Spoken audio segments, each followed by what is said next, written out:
Correct. Correct. Madam Deputy Speaker, let me also tell you that the Honorable Charles Ramsey said that the Mayor and City Council collects around $2 billion from the people in Georgetown.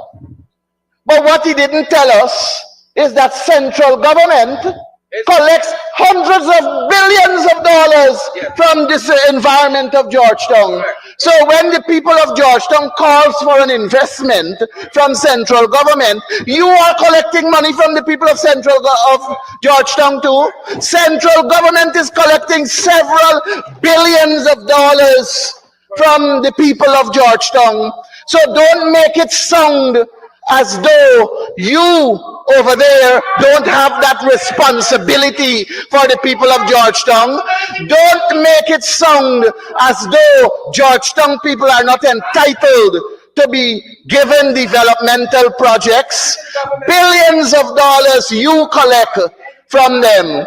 And that is why it is necessary, Madam Deputy Speaker, for me to mention that when the coalition was in government, we made significant investment in Georgetown.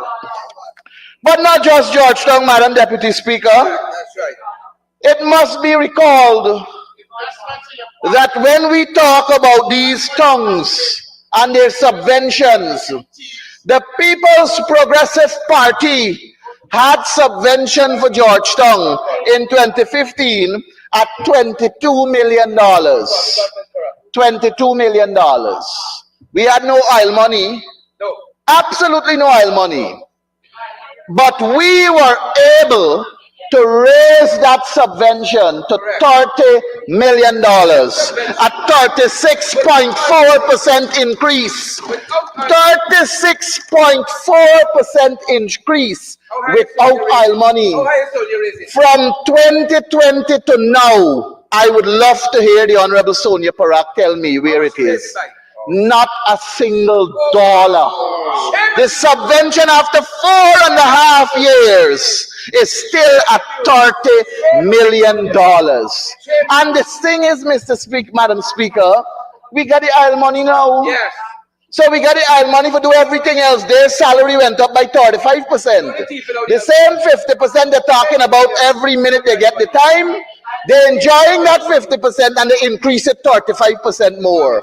But the subvention for Georgetown has not been increased. $0 in subvention. And they will stand here and they're going to tell me everything else what they do for Georgetown. Well, listen, the coalition did a lot for Georgetown too, and plus increased their subvention. The coalition invested in the Georgetown Restoration Program. The coalition invested, Madam Deputy Speaker, at the same time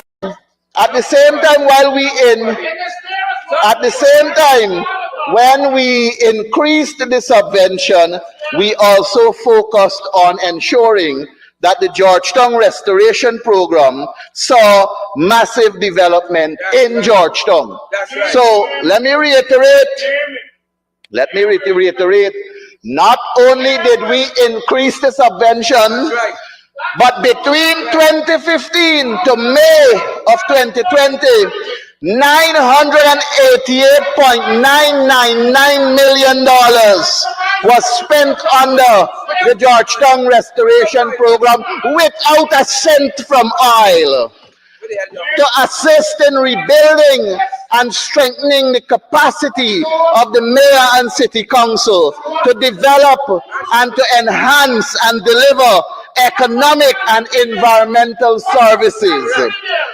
Madam Deputy Speaker, we rehabilitated the Kitty Market Phase 1 and 2. Central government did that. The APNU, AFC, central government rehabilitated the Kitty Market Phase 1 and 2. And no amount of shouting from the other side, no amount of stink mouth can stop me from telling this House and the people of Guyana what the coalition did for the APNU AFC developmental project for Georgetown. We rehabilitated the East Ramvelt Market Phase 1 and 2. We rehabilitated the border market, and we rehabilitated the East La Penitence market. Funding for constituency-led community development works, including cleaning of alleyways, installation of street lights, construction of bridges, repairs to road, and upgrade of the park. Provision for equipment, construction of a new administrative building. So don't make it sound, Madam Deputy Speaker, as though they are brand new to bringing development to the mayor and city council and the city of Georgetown. Guyana, as I said, did not exist the other day. The 23 years that you have sat there in government, in the filth that Georgetown was created by you, we had to clean it. And we not only, again I say, we didn't only increase the subvention, but we invested. And it is that program that we started that you are now running on. You are now running on it. It is nothing brand new. You are copycats because it is something that worked. It is something that developed. That arch, the arch at Brickdam, that arch at Brickdam, how many people knew about it? They only knew about it when David Granger came to power, when the APNU AFC came to power. Madam Deputy Speaker, I have to come now to what I will have to now talk about something that Comrade Edgell spoke about. Honorable Edgell, you need to apologize to that father that is mourning the death of his 13-year-old. I told you that already. Madam Deputy Speaker, when we look at what Comrade Edgell said in terms of Georgetown, I want to put on record that the mayor and city council, and this is taken from the Auditor General's report, submitted their financial statements for up to the year 2018-2019. It is detailed here. They submitted their financial statements for 2005, 2007, 2012 to 2016, 2018 to 2019. That is in the Auditor General's report. But it is not them who have to deal with the audit. The Auditor General got to find the time to go there. The Auditor General has to find the time to go there. The Mayor and City Council of Georgetown did their part, which was to submit their financial statements. But listen what he wouldn't tell us. He wouldn't tell us how much or how many years the other councils that are controlled by the PPP, how they are lagging behind. You wouldn't tell us that. You wouldn't tell us that the Anne Regina Town Council year of last audit was 2017. You wouldn't tell us that. You wouldn't tell us that the Rose Hall Town Council, their last year of audit was 1998. You wouldn't tell us that. You wouldn't tell us that Corriverton Town Council, their last year of audit was 2021. You wouldn't tell us those things. No, but you want to create an image as though Georgetown is lagging behind. Well, my good friend, Georgetown has satisfied what they ought to satisfy, and that is to submit their financial statements. And it is now the Auditor General who has to find the time to go and do his part. You and I know that. It is the facts. It is the facts. Madam Deputy Speaker, let me say that in communication with the Georgetown Mayor, the government, the PPP government, that is what Honorable Christopher Jones said. The PPP government owes the mayor and city council $7.7 billion. $7.7 billion. Pay the people their money so they could do work. Pay the people their money so they can do work. And you know what, Madam Deputy Speaker? between 2015, when we had a budget in August of 2015, to the last budget that we had, which was in November of 2018 for 2019, not a cent the coalition didn't owe City Hall. Their rates and taxes were paid. So the PPP government needs to stop coming to this house with a line item that says rates and taxes have billions of dollars in its accumulated amount and not transferring it to its rightful place, which is the mayor and city council of Georgetown. Correct. And the NDCs also. And Honorable Zulfikar Mustafa, Gaisuku owe them too. Gaisuku owe NDCs lots of monies.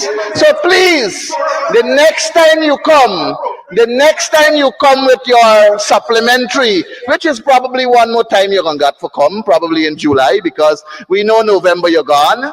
So when you come in July for the supplementary, please ensure you cater to pay the NDCs so that they can do their work and develop their communities. Madam Deputy Speaker, we got to remember also, as I said, the PPP wants us to believe that, oh, it's only 2020 we start. We weren't there all the time. 2020 is when God said, let's do it, and we start, and that's when Guyana started to flourish. They didn't have nothing like Kelvin Lal. Kelvin Lal wasn't one of them. Was he one of you? Oh, the house went into silence.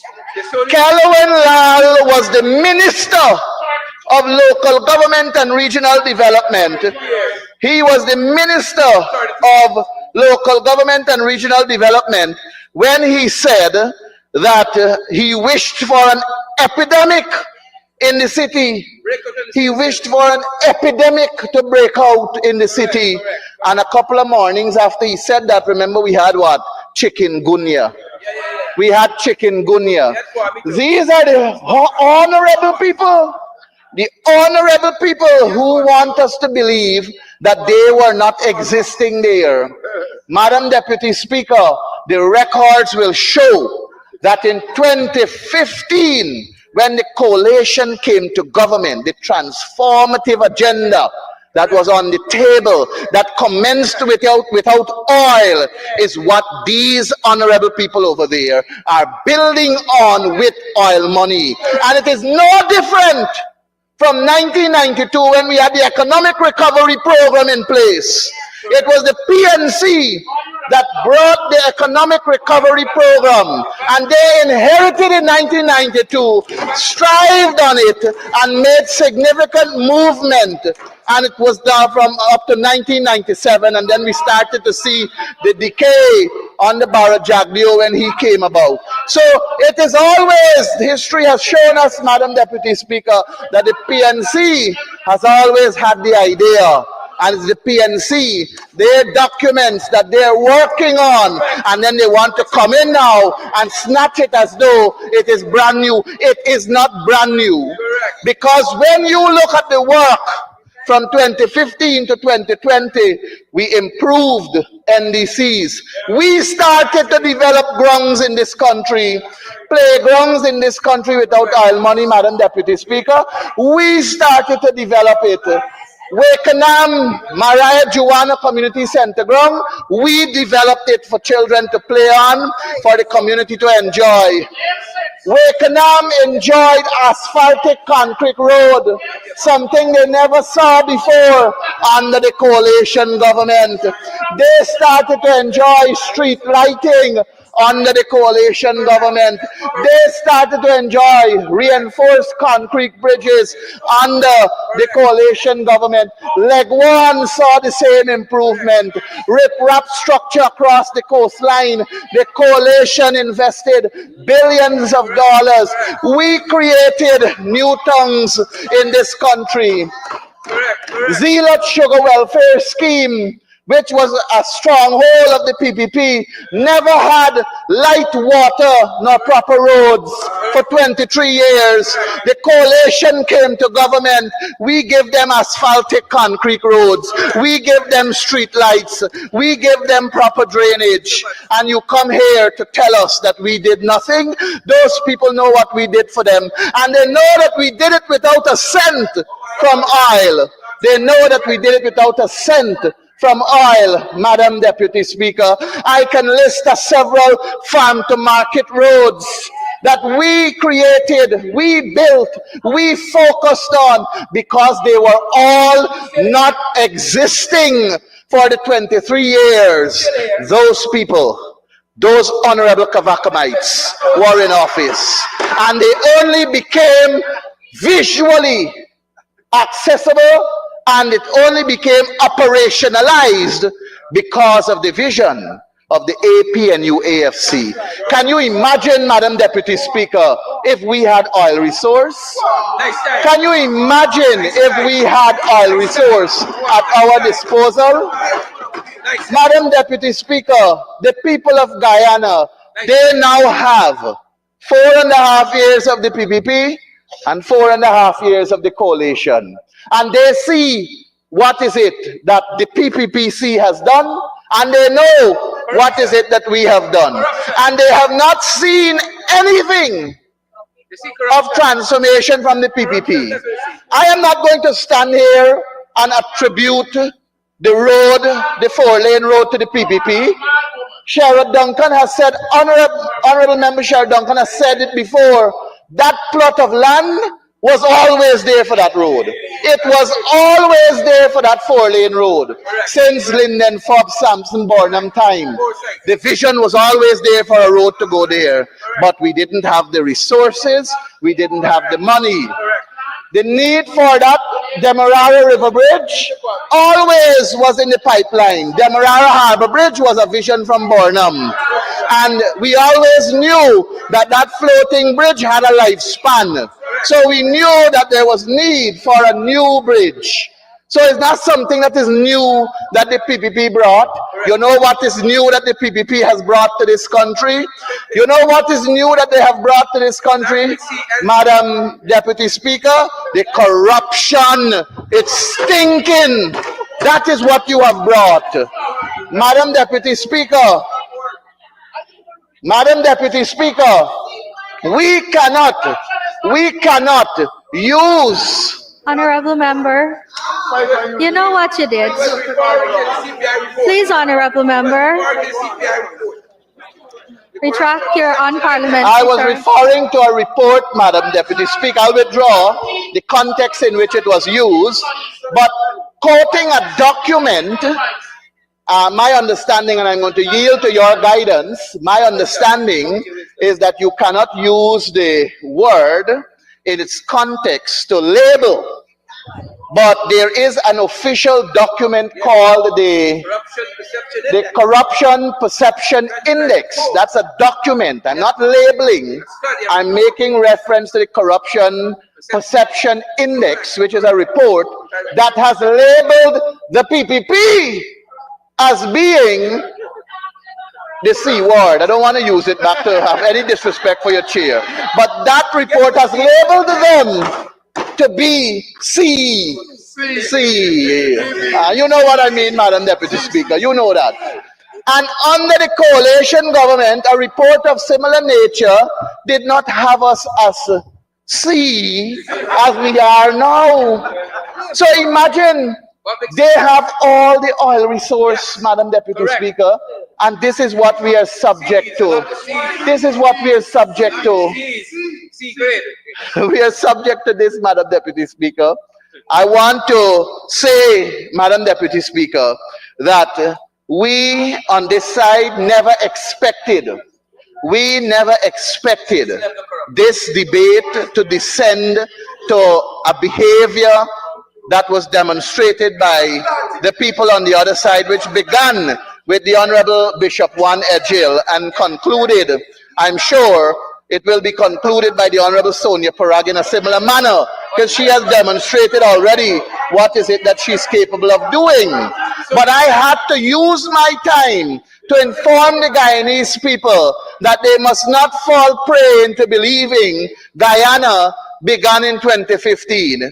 Guyana had 23 years of the People's Progressive Party, and they damaged our country in that 23 years. And in 2015 to 2020, we saw some degree of transformation, and it is that transformation that they are now building on with the oil money. And they are simultaneously filling their pockets, getting rich by the day, and engaging only friends, families, and favorites. But we on this side of the house, we are assuring the people that the rising tide will hoist every boat and not just a few. We are assuring the people that we will continue from where we began, with the interest of making the small man the real man. We will bridge that gap that currently exists between the haves and the have-nots. We will ensure that we do not create a broader gap between the rich and the not so rich. So when we talk about salary increases, if we give to the lower man, we will give a lesser percent to the higher man in terms of their salary. It cannot be fair for a man earning $100,000 to get 10%, which is just $10,000, and those over there who earn $1 million to collect $100,000. We cannot have that. We cannot create a big wealthy crew of a few people and at the same time have a large small people benefiting very. And Madam Deputy Speaker, in close. Before you continue, honorable member, you require an extension. Thank you. Madam Deputy Speaker, I do move that the honorable member be given 5 minutes to He's actually continue his entitled to present- 15. 15, sorry, to continue. Okay. 15 minutes to Continue, continue. honorable member. Thank you, Madam Deputy Speaker. I'm not hoping to use all 15, but I have to say that under our government, which is coming, that we will not have a Sugates either. We will not have a scandal where any Chinese individual will be seated in the living room of any of our government minister. None of them. And if any of our government minister engage in such, they gotta go. They gotta go. We will not have a Sugates. Mr. Speaker. I was mistakenly going to say Madam Speaker there. Forgive me, sir. But Mr. Speaker, Mr. Speaker, I heard what seemed to be a racial attack on a member of the Guyanese community. And I'd like the honorable member to withdraw the statement he just made about Chinese people. Any Chinese person. Honorable member, you ought to have raised on a point of order. Honorable member, Mr. Mahipal. sir, under the AP and UAFC, we wouldn't have a Brock Up Ben either. We wouldn't have any Hammerman Ben. You will remember, sir, that that was a slogan used when the Ministry of Public Works in the 23 years of the PPP was just walking around hammering down people's property, breaking up people's property. We will not have that, sir. We will have good governance, decency, transparency, and accountability. We will ensure that we lift everyone out of the nightmare that they currently find themselves in. And I believe, Comrade Speaker, that with the new government soon coming, that the People's Progressive Party will have to be buried at the La Repentier Cemetery. Thank you very much, Madam Speaker. Thank you very much, Mr. Speaker. Mr. Speaker,